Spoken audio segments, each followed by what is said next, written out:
Hello students, welcome to our YouTube channel only commerce. Student, हमारा chapter चल रहा था कॉस्ट ऑफ कैपिटल और उसमें दो पार्ट हमारे हो चुके हैं। ये हमारा लास्ट थर्ड पार्ट है और इसमें हम डिस्कस करेंगे WACC या फिर फाइनल कॉस्ट ऑफ कैपिटल। जैसा कि आपको पता है कि हम डिस्कस कर चुके हैं कॉस्ट ऑफ डेब्ट, cost of preference share and cost of equity, जिसमें हम एक्सटर्नल इक्विटी और इंटरनल इक्विटी दोनों को ही डिस्कस कर चुके हैं। अब हम combined cost of capital discuss करेंगे। तो देखो, WACC की फुल फॉर्म आपको याद रखनी है, weighted average cost of capital. इसे ही हम कॉम्पोजिट कॉस्ट भी कहते हैं। और रीज़न आपको पता है कॉम्पोजिट कॉस्ट क्यों कहते हैं, क्योंकि हमने डिफरेंट सोर्सेज से जो कॉस्ट कैलकुलेट किया है उसे ही हम कॉम्पोजिट करने वाले हैं। और इसे हम मार्केट वैल्यू, फेस वैल्यू या टारगेट वैल्यू से भी कैलकुलेट कर सकते हैं। जैसा कि आपने देखा था कि हम लोग इक्विटी शेयर में जनरली MPS काम में ले रहे थे। अगर हमें MPS नहीं दी होती थी तो हम नेट प्रोसीड काम में ले रहे थे। और डेब्ट या प्रेफरेंस शेयर में हम लोग जनरली नेट प्रोसीड काम में लेते थे क्योंकि MPS नहीं दी होती थी।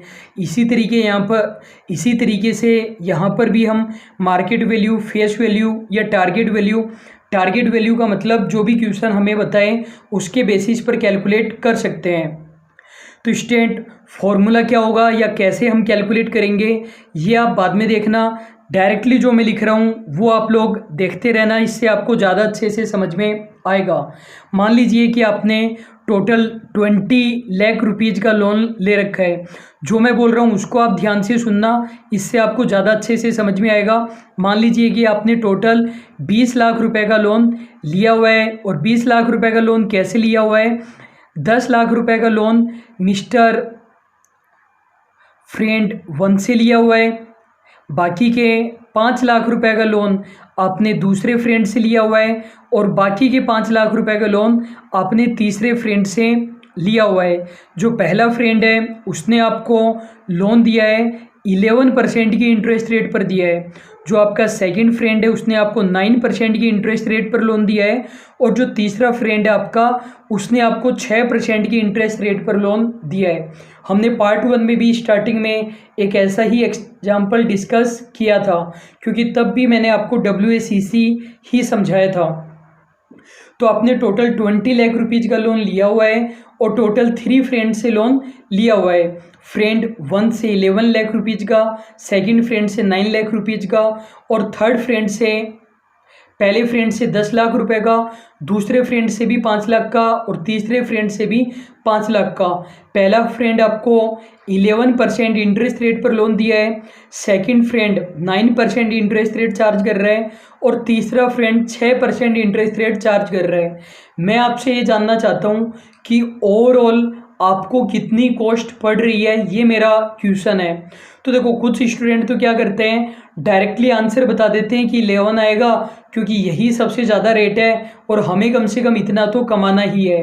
आपका आंसर बिल्कुल गलत है। कुछ स्टूडेंट क्या करते हैं, 11 + 9 + 6 ये हमने कर दिया, 11 और 9 20 और 6 26 डिवाइडेड बाय 3, तो हमारा आंसर आ गया 8.66। तो ये हमारा आंसर हो जाएगा। कुछ लोग ये कह देते हैं, तो ये भी देखो बिल्कुल गलत है। ये आपने एक तरीके से सिंपल एवरेज निकाल लिया है। देखो, बिल्कुल आसान तरीका क्या होना चाहिए, आप मुझे ये बताइए कि आप फ्रेंड 1 को ईयर के एंड पर या पूरे साल का कितना इंटरेस्ट पे करेंगे। तो सीधी सी बात है, 1,10,000 रुपये हमें पे करना पड़ेगा। सेकंड फ्रेंड को 5 लाख का 9% यानी 45,000 हमें पे करना पड़ेगा। तीसरे फ्रेंड को 5 लाख का 6% यानी 30,000 रुपये हमें पे करना पड़ेगा। तो टोटल कितना हो गया, टोटल हमारा हो गया 1,85,000, ये हमें पे करना पड़ेगा। और टोटल लोन कितने रुपए का है, 20 लाख का। तो यही तो हमारी इफेक्टिव इंटरेस्ट रेट हुई ना, यही हमारी कॉस्ट रेट हुई। तो इसको यदि हम कैलकुलेट करें कैलकुलेटर पर, 1,85,000 डिवाइडेड बाई 20 लाख इंटू 100, तो हमारा आंसर आता है 9.25 हमारा आंसर आ रहा है। तो स्टूडेंट देखो, यहाँ पर भी हम यही करते हैं। देखो, फेस वैल्यू हमारी कितनी है, 10 लाख, 5 लाख और 5 लाख। ये हमें कॉस्ट दे ही रखी थी 11, 9 और 6। इक्विटी का प्रोपोर्शन कितना है टोटल में, ये आपको कैलकुलेट करना आता ही है। देखो 10 लाख है तो 10 lakh divided by 20 lakh into 100, 50%। Preference share भी 25% है और डिबेंचर्स भी 25% है। तो कहने का मतलब 11 का 50% हम कर देंगे तो 5.5 हो जाएगा। 9 का 25% हम कर देंगे तो 2.25 और 6 का 25% हम कर देंगे तो 1.5, टोटल लगा देंगे तो 9.5। तो किसी भी तरीके से आप कैलकुलेट कर सकते हैं। वैसे बुक्स वगैरह में इसी तरीके से कैलकुलेट किया होता है। कहने का मतलब ये फॉर्मूला हमें लगाना होता है। जो केई है इसको हम मल्टीप्लाई कर देंगे इक्विटी के प्रोपोर्शन से, केपी को मल्टीप्लाई कर देंगे प्रेफरेंस शेयर के प्रोपोर्शन से और केडी को मल्टीप्लाई कर देंगे डिबेंचर्स के प्रोपोर्शन से। और यदि हमें दिया हुआ है कॉस्ट ऑफ रिटेन्ड अर्निंग तो इसको मल्टीप्लाई कर देंगे रिटेन्ड अर्निंग के प्रोपोर्शन से और चारों का हम टोटल लगा देंगे तो हमारी WACC आ जाएगी। तो आपको बिल्कुल इजीली और कॉन्सेप्चुअल तरीके से समझ में आ चुका होगा और आपको ये भी समझ में आ चुका है कि WACC को हम कॉम्पोजिट कॉस्ट क्यों कहते हैं। अब ये वाला जो पॉइंट है इफेक्ट ऑफ इंक्रीज इन डेप्ट ऑन KE एंड KO, तो देखो जो पिछला वाला क्वेश्चन है इसमें हमारा डेप्ट कितना है, डेप्ट है हमारा 25%। अब हम बात कर रहे हैं कि यदि हम मतलब टोटल कैपिटल हमारी कितनी थी एम्प्लॉयड, 20 लाख की कैपिटल थी, इसमें से डेप्ट हमारा 25% था 5 लाख। यदि हम डेप्ट को बढ़ा दें, कहने का मतलब 50% कर देते हैं डेप्ट को 50% करने का मतलब 10 लाख रुपए का क्या हो गया, डेप्ट हो गया। तो कहने का मतलब इक्विटी या प्रेफरेंस शेयर को हमें कम करना पड़ेगा। यदि डेप्ट को हम इंक्रीज करना चाहते हैं तभी तो हमारा प्रोपोर्शन बढ़ेगा। तो अब क्वेश्चन ये हमसे जानना चाहता है कि डेप्ट का प्रोपोर्शन बढ़ा देने से KE या KO पर कुछ फ़र्क पड़ेगा क्या, और पड़ेगा तो कैसे पड़ेगा। तो स्टूडेंट मैंने आपको बता रखा है कि वैसे तो जो हमारा KD होता है वो KE से कम होता है और कम होने के मैंने आपको 2 रीज़न बताए थे। पहला रीज़न बताया था टैक्स का बेनिफिट मिलता है। दूसरा रीज़न बताया था रिस्क, डिबेंचर में रिस्क हमारी कम होती है। डिबेंचर में हमारी जो रिस्क होती है, एक बार फिर से सुनिए बात। देखो मैंने आपको बताया था कि जो KD है वो KE से कम होता है। कम किस वजह से होता है, अपन को कंपनी के हिसाब से सोचना है, कंपनी के हिसाब से हमें सोचना है। तो जो टैक्स होता है उसका बेनिफिट हमें KD के केस में मिलता है और जो रिस्क होती है वैसे तो वो डिबेंचर में ज़्यादा होती है हमारी। अब देखो होगा क्या, यदि हम डेप्ट का प्रोपोर्शन बढ़ाते जा रहे हैं तो वैसे तो KO हमारी क्या आनी चाहिए, कम आनी चाहिए। तो डेप्ट बढ़ाने से क्या होगा, KO हमारी कम आएगी, लेकिन ऐसा एक लेवल तक ही होगा। एक लेवल के बाद में क्या होगा, जब हम डेप्ट को बढ़ाते जा रहे हैं तो KE हमारी ज़्यादा हो जाएगी। ज़्यादा क्यों हो जाएगी KE इसलिए ज़्यादा हो जाएगी क्योंकि डेप्ट बढ़ाने से रिस्क बढ़ती है और रिस्क बढ़ेगी तो KE हमारी बढ़ेगी।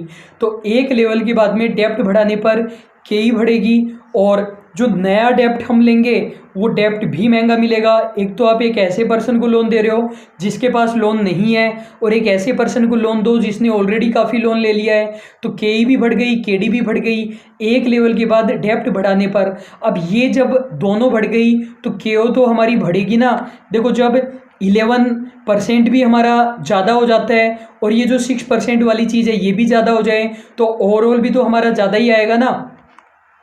तो स्टूडेंट आप समझ गए होंगे कि एक लेवल तक तो डेप्ट को बढ़ाने से KO को रिड्यूस किया जा सकता है, लेकिन एक लेवल के बाद में डेप्ट बढ़ाने पर KO हमारी इंक्रीज होती है, KE भी इंक्रीज होती है और इसके साथ में KD भी इंक्रीज होगी। और इससे ज़्यादा इस कॉन्सेप्ट को हम कैपिटल स्ट्रक्चर वाले चैप्टर में देखेंगे। तो स्टूडेंट अब देखिए टैक्स का KD और KO पर क्या इफेक्ट पड़ता है। ये क्वेश्चन मैंने आप लोगों से पूछा था 2-3 दिन पहले, लेकिन ज़्यादा अच्छे आंसर मिल नहीं पाए। पता नहीं स्टूडेंट किस तरीके से चीज़ों को समझते हैं। देखो टैक्स के कारण हमें बेनिफिट हो रहा है इस चैप्टर में या नुकसान हो रहा है, टैक्स के कारण बेनिफिट हो रहा है। तो यदि टैक्स की रेट बढ़ जाती है, टैक्स की रेट बढ़ जाएगी तो केडी कम आएगी ना, क्योंकि केडी का बेनिफिट मिलेगा।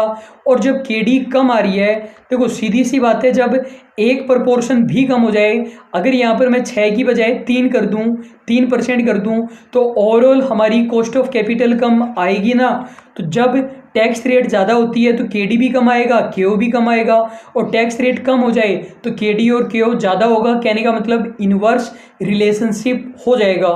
यदि हमारी टोटल कैपिटल एम्प्लॉयड में डेप्ट है ही नहीं तो टैक्स के इंक्रीज या डिक्रीज होने से केओ पर कुछ भी फर्क नहीं पड़ेगा। अब देखो WACC और किन किन फैक्टर पर डिपेंड करती है, इकोनॉमिक कंडीशन पर डिपेंड करती है। इकोनॉमिक कंडीशन में मान लीजिए कि बैंक हमें कम रेट पर इंटरेस्ट दे रहे हैं, चीप रेट पर बैंक हमें इंटरेस्ट दे रहे हैं, तो आप क्या करोगे, डेप्ट का प्रपोर्शन बढ़ाओगे कि नहीं बढ़ाओगे, बढ़ाओगे डेप्ट का प्रपोर्शन, और डेप्ट बढ़ाते जाओगे तो केई भी बढ़ेगा और नया वाला डेप्ट भी महंगा मिलेगा एक लेवल के बाद में, तो केओ भी हमारा बढ़ेगा। तो कहने का मतलब इकोनॉमिक कंडीशन है वो WACC को अफेक्ट करती है। इसी तरीके से कैपिटल स्ट्रक्चर है। कैपिटल स्ट्रक्चर का मतलब जो भी हमारे सोर्स होते हैं उसमें किसका कितना परसेंटेज है। तो यदि आपने डेप्ट का परसेंटेज ज़्यादा रख लिया तो वही बात है, एक लेवल के बाद में केई, केडी और केओ हमारा बढ़ेगा। तीसरी बात है डिविडेंड पॉलिसी। यदि कंपनी 100% डिविडेंड दे देती है तो कंपनी के पास रिजर्व एंड सरप्लस बचेंगे नहीं बचेंगे तो और पैसों की रिक्वायरमेंट पड़ेगी, तो लोन लेना पड़ेगा, और लोन लेंगे तो आपको पता ही है क्या होगा, नए फंड लेना। यदि कंपनी को बहुत ज़्यादा इमीडिएट अर्जेंट नीड है पैसों की और इसके लिए कंपनी को ज़्यादा इंटरेस्ट तो पे करना ही पड़ेगा अगर इमरजेंसी है तो यदि केडी ज़्यादा है तो केओ तो ज़्यादा आएगा ही हमारा। इन्वेस्टमेंट डिसीजन इस पर भी डिपेंड करता है कि हम पैसे को कहाँ लगा रहे हैं। यदि हम रिस्की चीज़ों में पैसा लगा रहे हैं तो शेयर होल्डर या इन्वेस्टर की एक्सपेक्टेशन बढ़ जाएगी और जो ओवरऑल कॉस्ट है वो बढ़ जाएगी।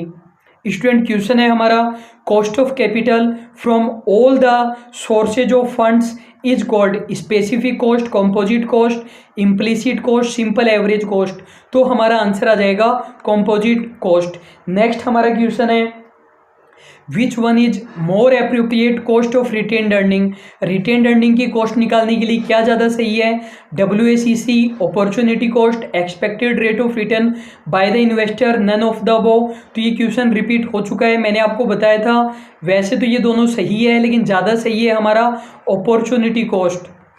नेक्स्ट हमारा क्वेश्चन है, which one of the following is not the internal factor affecting the WACC। WACC को अफेक्ट करने वाला इनमें से इंटरनल फैक्टर कौन सा नहीं है, ये क्वेश्चन हमसे जानना चाहता है। तो देखो इन्वेस्टमेंट पॉलिसी तो बिल्कुल होती है, ये इंटरनल फैक्टर भी है क्योंकि इन्वेस्टमेंट कहाँ करें ये तो फर्म का खुद का डिसीजन है, और यदि रिस्की फैक्टर में लगाओगे तो WACC ज़्यादा आएगी। कैपिटल स्ट्रक्चर भी बिल्कुल है, बिल्कुल ये इंटरनल मैटर ही है कि हम डेप्ट को ज़्यादा रखें या कम रखें, और डेप्ट को ज़्यादा रखोगे तो एक लेवल के बाद केओ बढ़ेगा। डिविडेंड पॉलिसी भी इंटरनल है, मैनेजमेंट डिसाइड करता है, BOD डिसाइड करता है कि डिविडेंड कितना देना है, और यदि हम डिविडेंड पूरा ही दे देंगे, रिटेन अर्निंग नहीं बचेगी तो नए फंड्स के लिए डेप्ट इशू करने पड़ेंगे। मार्केट रिस्क प्रीमियम आपको पता है हमारे कंट्रोल में नहीं है कि जो हमारे सिमिलर कंपनीज हैं उनका रिटर्न का एवरेज कितना है या फिर एक तरीके से निफ्टी कितना चल रहा है। तो डी हमारा यहाँ पर करेक्ट आंसर हो जाएगा। ये जो फोर्थ पॉइंट है ये WACC को अफेक्ट करता तो है लेकिन ये हमारा इंटरनल फैक्टर नहीं है। नेक्स्ट हमारा क्वेश्चन है, WACC should be used as a hurdle rate. WACC को हर्डल रेट के रूप में काम में लेना चाहिए फॉर एक्सेप्टिंग और rejecting a capital budgeting proposal. तो बिल्कुल सही बात है, हम KO को काम में लेते ही थे, NPV में भी काम में लेते थे और IRR में भी काम में लेते थे। रीज़न बता रहे हैं, it is because by financing in the proportion specified and accepting in project yielding more than the WACC the firm is able to increase the market price of its stock. तो ये बोल रहा है यदि हम KO से ज़्यादा पैसा अर्न करेंगे तो कंपनी को फ़ायदा रहेगा और शेयर की प्राइस भी हम बढ़ा सकते हैं। तो दोनों ही हमारे ट्रू स्टेटमेंट हो जाएंगे। नेक्स्ट हमारा क्वेश्चन है, मैच द फॉलोइंग है। ऑप्शन आपको पता ही है इस तरीके के होते हैं, हम यहाँ पर कोशिश कर रहे हैं कि बिना ऑप्शन देखे हम करेक्ट कर सकें। तो देखो रियलाइज्ड यील्ड मेथड, तो आपको पता है कि इक्विटी शेयर कैपिटल की कॉस्ट निकालने का तरीका होता है। तो 1 में भी दे रखा है, 2 में भी दे रखा है, तो ए और बी में 1 और 2 कुछ भी आ सकता है। तो सी वाला देखते, फिर ये देखते हैं taxation, cost of equity share capital, equity share capital, cost of डेब्ट WACC। तो टैक्सेशन के अंदर तो सीधी सी बात है तीसरा ही आएगा हमारा। Cost of total capital employed, इसके अंदर फोर्थ ही आएगा और कुछ भी नहीं आ सकता। Dividend growth is a consideration, तो देखो dividend growth is a consideration, इसके अंदर इक्विटी शेयर कैपिटल ही आएगा। तो कहने का मतलब या तो हमारा आंसर 1 3 4 2 आएगा या फिर हमारा आंसर 2 3 4 1 आएगा। इसमें से एक आंसर हमारा आएगा या तो 1 3 4 2 आएगा या 2 3 4 1 आएगा। तो देखो आंसर दे रखा है 2 3 4 1, तो 2 3 4 1 ये हमारा आंसर हो गया और 1 3 4 2 हमारे ऑप्शन में होना नहीं चाहिए, तो ये हमारे ऑप्शन में नहीं है। नेक्स्ट हमारा क्वेश्चन है, ये हमें मैच करने हैं Harry Markowitz, David Durand, Dow, MJ Gordon, dividend theory, CAPM, capital structure, technical analysis. तो देखो मार्कोविट्ज के अंदर CAPM आएगा। मैंने आपको बताया था कि ये जो मार्कोविट्ज थे ये पहले ही काम कर रहे थे CAPM पर, लेकिन इनसे हो नहीं पाया था। तो फिर जो बाकी के लोग थे लिंटर वगैरह, उन्होंने CAPM का मॉडल बना दिया था, लेकिन शुरुआती वर्क तो इन्होंने ही किया था। जो डेविड ड्यूरेंट है वो कैपिटल स्ट्रक्चर की थ्योरी में आएगा, डो का हमें पता नहीं है मान लीजिए एक बार, और जो गॉर्डन है वो हमने डिविडेंड थ्योरी में पढ़ा है। तो कहने का मतलब आंसर हमारा 2 3 4 1 आ जाएगा। डो ने टेक्निकल एनालिसिस दिया था, जिसको हम जब लास्ट चैप्टर पढ़ेंगे FM का अदर कॉन्सेप्ट, वहाँ पर हम डिस्कस कर लेंगे। 2 3 4 1 हमारा करेक्ट आंसर हो जाएगा। नेक्स्ट हमारा क्वेश्चन है, participating preference shares are those which participate in. तो देखो पार्टिसिपेटिंग प्रेफरेंस शेयर क्या होते हैं, जैसा कि आपको पता है कि पहले डिविडेंड किसको मिलता है, पहले डिविडेंड मिलता है प्रेफरेंस शेयर को, और फिर जो बचा हुआ होता है वो इक्विटी शेयर को। लेकिन पार्टिसिपेटिंग प्रेफरेंस शेयर में क्या होता है, पहले प्रेफरेंस वालों को मिलेगा, फिर इक्विटी वालों को मिलेगा, और उसके बाद भी यदि कंपनी के पास प्रॉफिट बचा हुआ है तो प्रेफरेंस वालों को फिर से मिलेगा। आप बोलोगे कि प्रेफरेंस वालों को देने के बाद सब कुछ तो इक्विटी वालों को ही मिल गया। जब पार्टिसिपेटिंग प्रेफरेंस शेयर होते हैं तो पहले से ही ये डिसाइडेड रहता है कि इक्विटी वालों को जनरली हम इतना देंगे। कहने का मतलब स्टेबल डिविडेंड पॉलिसी को फॉलो किया जाता है। तो प्रेफरेंस वालों को दे देंगे, फिर इक्विटी वालों को, फिर भी प्रॉफिट बचा हुआ है तो प्रेफरेंस वालों को फिर से दिया जाता है। इसी तरीके से जब कंपनी बंद होगी तो प्रेफरेंस वालों को कैपिटल, फिर इक्विटी वालों को कैपिटल, फिर भी कंपनी के पास पैसा बचा हुआ है तो प्रेफरेंस वालों को फिर से मिलता है। कि फिर से कितना पैसा मिलेगा ये डिपेंड करता है उनकी टर्म्स एंड कंडीशन में क्या लिखा हुआ है। तो ये बोल रहे हैं पार्टिसिपेटिंग प्रेफरेंस शेयर ऐसे प्रेफरेंस शेयर होते हैं जो जनरल मीटिंग में पार्टिसिपेट करते हैं, गलत बात है। वोटिंग राइट मिलते हैं, गलत बात है। Profit over and above their fixed dividend, ये सही है। मैनेजमेंट ऑफ कंपनी गलत है। तो सी हमारा करेक्ट आंसर हो जाएगा। एक मैं आपको बात बता देता हूँ, जो वोटिंग राइट है वो इक्विटी शेयर होल्डर को मिलते हैं, जनरली मिलते हैं, एक्सेप्शन में नहीं मिलेंगे। प्रेफरेंस शेयर को जनरली वोटिंग राइट नहीं मिलते हैं लेकिन एक्सेप्शन में मिल जाएंगे। फिर से सुन लीजिए मेरी बात, अगर नहीं समझ में आई है, बात कर रहे हैं हम वोटिंग राइट की, कंपनी लॉ में पूछा जा सकता है। तो जो इक्विटी वाले हैं उनको जनरली तो नहीं मिलते हैं, जनरली तो मिलते हैं, एक्सेप्शन में वोटिंग राइट नहीं मिलते हैं। और जो प्रेफरेंस शेयर है उन पर वोटिंग राइट जनरली नहीं मिलते हैं, एक्सेप्शन में मिल जाते हैं। आप बोलोगे कि इक्विटी वालों को कब नहीं मिलेंगे वोटिंग राइट, जब कॉल सिनेरियर चल रही हो तो कंपनी आर्टिकल ऑफ एसोसिएशन में लिख सकती है कि ऐसे शेयर होल्डर को हम वोटिंग राइट एक्सरसाइज नहीं करने देंगे। एओए में लिखना पड़ेगा और कॉल सिनेरियर होनी चाहिए। प्रेफरेंस शेयर पर जनरली नहीं मिलेगा, लेकिन कब मिल जाएगा, तब मिल जाएगा जब उनके इंटरेस्ट अफेक्ट हो रहे हों, जब उनके इंटरेस्ट अफेक्ट हो रहे हों। जैसे कंपनी का यदि वाइंडिंग अप करने के लिए रिजोल्यूशन पास किया जा रहा है तो उनको भी वोटिंग राइट मिलेंगे। या फिर कंटिन्यू 3 सालों तक यदि डिविडेंड नहीं दिया जाए कंटिन्यू 3 सालों तक तो उनको हर मैटर में वोटिंग राइट मिलेगा। मतलब जो ये हमारा पहला पॉइंट था, पहले पॉइंट में तो कुछ ही मैटर में मिल रहा है ना वोटिंग राइट जहाँ पर उनके इंटरेस्ट अफेक्ट हो रहे हैं, लेकिन सेकंड पॉइंट में कंटिन्यू 3 सालों तक डिविडेंड नहीं दोगे तो वो इक्विटी शेयर के जैसे जनरल मीटिंग में पार्टिसिपेट करने लग जाएंगे। नेक्स्ट हमारा क्वेश्चन है in computation of WACC weights are assigned at. तो मैंने बताया था कि यदि आप डायरेक्टली उस रेट को जोड़ देते हो, वो तो सिंपल एवरेज हो गया, लेकिन हम तो WACC निकाल रहे थे ना, वो जो हम मल्टीप्लाई कर रहे थे 50% से, 25 से, वही तो हमारे वेट थे। और वो वेट आए कहाँ से थे? तो ये क्या क्या बोल रहे हैं देखो, proportion of fixed and current asset, मतलब ही नहीं है हमें असेट से। Proportion of different source of finance, ये सही हो सकता है। Proportion of long term and short term dept, short term डेप्ट से मतलब ही नहीं है। Proportion of various component of equity, गलत बात है, केवल इक्विटी के ही कंपोनेंट थोड़ी लेंगे हम। तो बी हमारा करेक्ट आंसर हो जाएगा। आप बोलोगे इक्विटी के कंपोनेंट का क्या मतलब हुआ? इक्विटी तो एक ही कंपोनेंट होता है। यहाँ पर इक्विटी का मतलब है नेटवर्थ, नेटवर्थ को भी तो इक्विटी कहते हो। और नेटवर्थ के अंदर इक्विटी, शेयर कैपिटल और reserve and surplus minus fictitious asset होता है, ये आपको पता होगा। नेक्स्ट हमारा क्वेश्चन है, ये आज का हमारा लास्ट क्वेश्चन है, फिर हम इस चैप्टर को एक बार रिवाइज करेंगे 10 मिनट में, फिर हमारा कंप्लीट हो जाएगा। स्टेटमेंट 1, ए डेब्ट इक्विटी रेशियो ऑफ 2:1 इंडिकेट्स, ये बोल रहा है डेब्ट इक्विटी रेशियो है 2:1, तो इसका मतलब क्या है? इक्विटी तो 1 है, डेब्ट 2 है। indicates that for every 1 unit of equity company has raised 2 units of debt, तो बिल्कुल सही बात है ये तो। Statement second, the cost of floating an equity is lesser than the cost of floating a डेप्ट, ये बोल रहा है के कम होती है KD से, तो बिल्कुल गलत बात है।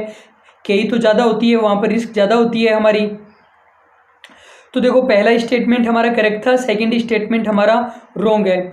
अब स्टूडेंट लास्ट बार एक बार हम इस चैप्टर को रिवाइज कर लेते हैं, तो आप बिल्कुल ध्यान से समझना, बिल्कुल आसान भाषा में मैं आपको समझा रहा हूँ। सबसे पहले तो मैंने आपको ये बताया था कि ये जो COC है ये कौन से डिसीजन में आता है? फाइनेंसिंग डिसीजन में आता है। यदि आप बार बार रिवीजन से परेशान हो चुके हैं तो आप लोग स्पीड बढ़ा सकते हैं। तो COC हमारा फाइनेंसिंग डिसीजन के अंदर आता है। फाइनेंसिंग डिसीजन में हम क्या डिसाइड करते हैं? ये डिसाइड करते हैं कि मनी हम कौन से सोर्स से कलेक्ट करें जिससे कि हमारी कॉस्ट कम आए। और मैंने आपको बताया था कि ये सभी हमारे सोर्स होते हैं। इक्विटी में क्या होता है कि जो रिस्क है वो तो कंपनी के हिसाब से, जो रिस्क है वो कंपनी के हिसाब से देखो कम भी होती है ज़्यादा भी होती है, इसलिए एक पॉइंट में हम थोड़ा कंफ्यूज हो गए थे। कम भी होती है ज़्यादा भी होती है, इसका क्या मतलब? देखो कम तो इस वजह से होती है यदि प्रॉफिट होगा तो डिविडेंड देना पड़ेगा, प्रॉफिट नहीं होगा तो डिविडेंड नहीं देना पड़ेगा, कहने का मतलब रिस्क कम है। लेकिन अगर आप शेयर होल्डर के पॉइंट ऑफ व्यू से देखो तो रिस्क ज़्यादा है, कंपनी के हिसाब से देखो तो रिस्क कम है ना, क्योंकि प्रॉफिट होगा तो डिविडेंड देना है वरना नहीं देना। लेकिन शेयर होल्डर को रिस्क क्या लगती है कि जब कंपनी बंद होगी तब कुछ बचेगा, सबसे लास्ट में हमें पैसा मिलेगा। तो आप कम मानोगे रिस्क या ज़्यादा मानोगे? आपको ज़्यादा ही माननी है शेयर होल्डर के हिसाब से, इसलिए जो KE होती है वो हमारी ज़्यादा आती है। यदि हम बात करें डिबेंचर की, तो डिबेंचर में शेयर होल्डर के हिसाब से तो रिस्क कम ही होती है। रिस्क कम क्यों होती है? क्योंकि सबसे पहले इन्हीं को पैसा मिलेगा, तो KD हमारी कम होती है और प्रेफरेंस शेयर मिडिल में आ जाते हैं। रिटेन अर्निंग की बात करें तो कॉस्ट वही होती है जो KE की होती है, लेकिन फ्लोटेशन कॉस्ट नहीं होती। अब हम थोड़ा अच्छे से देख लेते हैं, ध्यान से देखिएगा, यहाँ पर कुछ एक्स्ट्रा चीज़ें मैं आपको बताऊंगा।